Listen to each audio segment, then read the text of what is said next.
You can put away your fears and go for broke.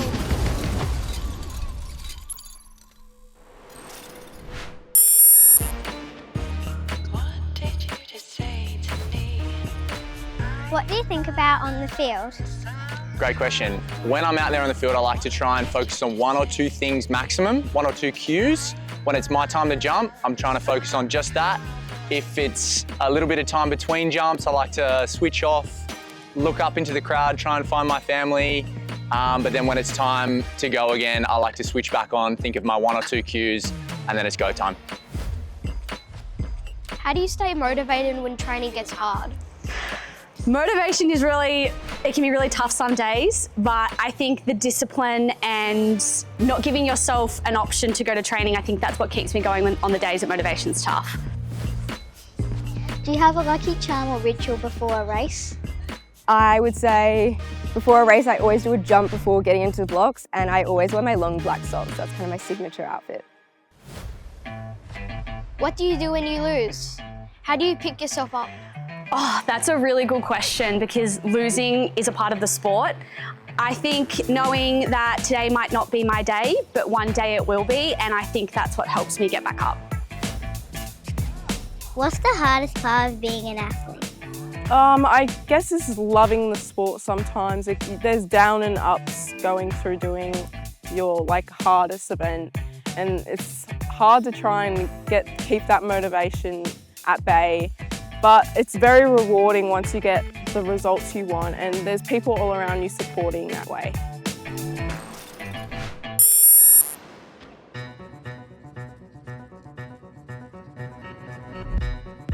My family were involved in the local athletics club, and then I wasn't really that interested in doing athletics. It wasn't until I watched Beijing 2008 Paralympics, first time watching para-athletes compete. That's what really made me want to be involved in it, and being that my family were already involved in local athletics in Bundaberg was an easy pathway for me.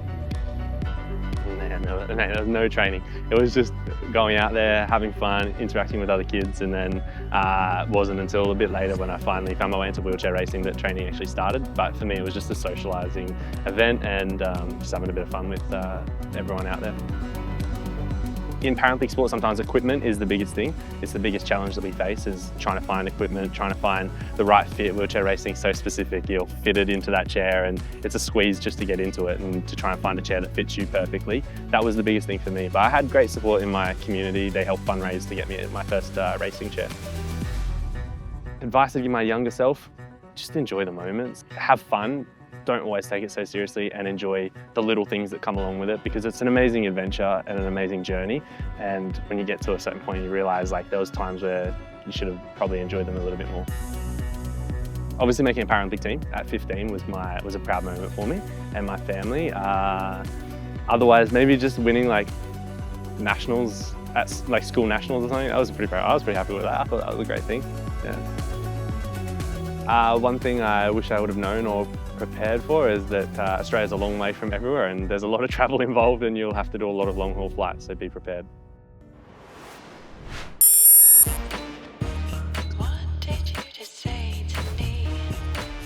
When was the first time you felt really fast as a runner?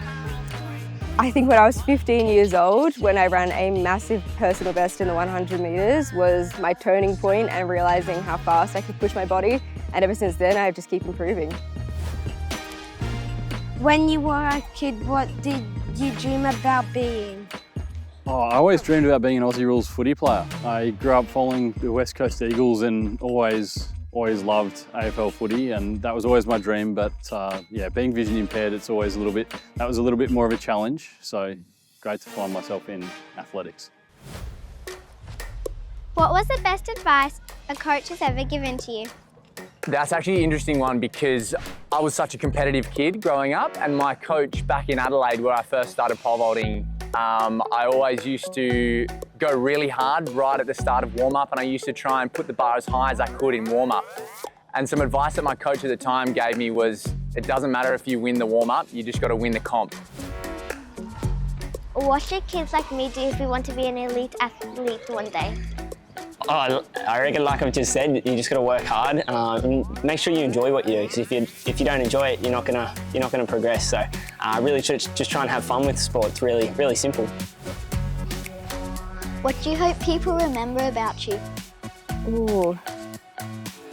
I think when I retire, I want to leave a legacy in the sport of making change and getting para-athletes to be seen more and recognised by media and everyone. And I also just want to, I guess, break the stigma down around para-athletes and particularly more invisible disabilities as well. Medals would be a nice legacy, but I think if I could encourage more athletes to join and have the experience I've had, that would be my job done.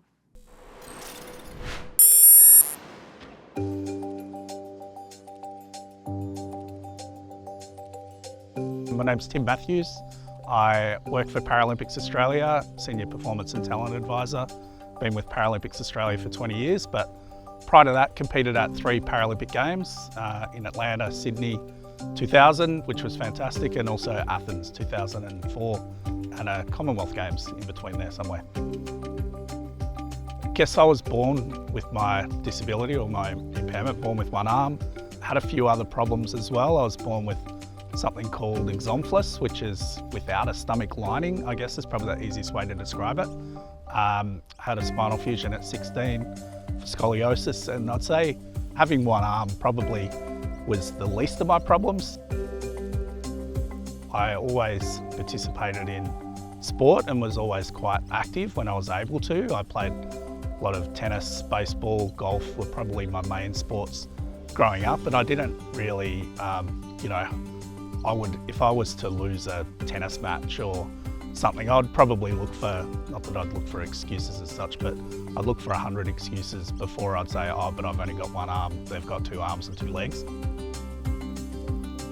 I think when I was about 15 or 16, we had seen something about amputees competed at the Paralympic Games, and I figured because my arm was never amputated, because I was born without it, I wasn't considered an amputee and therefore not eligible for Paralympic sport. But I was playing in a tennis tournament in Melbourne, and a guy was also playing in the tournament who had actually been to the Paralympic Games, and he suggested that I should give athletics a go because I looked pretty quick across the court, and didn't think too much of it at the time, but he sent me some entry forms to the National Amputee Athletics titles. They were on in Sydney. I remember driving up with my mum and my auntie. My grandfather was living in Sydney at the time, so went up there, competed in 5 events, just ran in bare feet. I'd not done any training or anything, but I won my events, and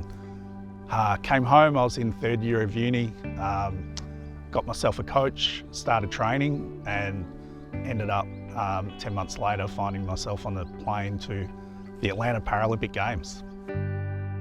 100 metres was probably my main event. Also ran the 200s, but it was about the 150 metre mark where my reduced lung capacity would probably kick in a little bit, and then also ran relays. We had great relay teams back in the 90s and early 2000s. Australia didn't lose a relay. We won the 4x100 metre relay for amputees back in 1992, also won in 96, which I was a part of. And then in Athens, I tore my hamstring in my first event, so had a holiday. Sydney 2000, I guess it's interesting. I competed in 4 events, and I had a realistic chance of winning gold in all 4.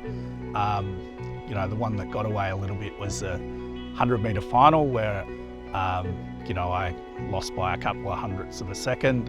So won bronze in that. But on the last day of competition was the 4x100 metre relay. We talked a lot about it. The Americans were talking it up. We won 12 gold medals on the track that day, and in the field, athletes were going out winning from lane 1, or athletes that were ranked 4th in the world were winning. And there was just this expectation that if you competed that day, you were going to win. It was really success bred success in many respects. And we'd done a lot of work on our relay changes, so we knew if I got the baton roughly in front, running 3rd, then we'd be pretty tough to beat. And we won, broke a world record. So to do that on the last day of competition was awesome. It was probably the best experience that I'd had competing in Paralympic sport. I think actually the Sydney Games might have been the first time my parents had ever seen me compete. You know, I grew up in Bensdale. They didn't come to Melbourne very often, or certainly in Bendigo when I was living up there. So it was great for them to be able to get there and watch and be a part of it. I wasn't sure if I wanted to coach after I finished competing until someone tapped me on the shoulder and asked me to coach them. And then, yeah, seeing them go from not being able to walk on a running leg, on a prosthetic running leg, literally holding someone's hand as they walk around the track. And then, you know, to see them break a world record 18 months later is pretty rewarding. And, you know, I coached some athletes, competed in London in 2012. Kelly Cartwright won a gold medal in the long jump, and to be there and be a part of that, again, it's probably certainly more rewarding for me than anything that I did individually. Before I was 21 and started competing, I'd not been out of Australia. I'd not been on an aeroplane before, apart from a joy flight, I think, in Merimbula when I was about 10 or something. But I competed in 18 countries around the world, competed in some great places that I never thought I would go to. And to be able to do that with people that I call great friends, you know, that's, I think the friendships are probably the best thing that I've got out of sport, and still being connected to them. And what I miss most, I probably still miss a little bit of the adrenaline of competing at an event where you have one opportunity every 4 years and that's it. And yeah, I probably miss that a little bit, I think, in a strange way.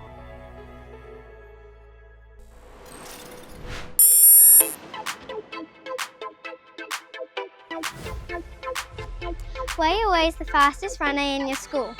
No, actually, funny you say that, because I was one of those kids that was never the most amazing athlete at school. I love sport, I love competing in everything, I love doing everything, but I was never the #1 like sprinter, jumper, thrower, anything like that. And I basically just like tried to see if I could get to the Olympics in any way possible, and I found my niche. That was pole vaulting, and that's basically just a combination of being able to sprint, jump, throw, but you don't necessarily have to be the best at it. If you put in the hours though, and you master the technique, then you get really good at it. It's just like kicking the footy, it's just like anything.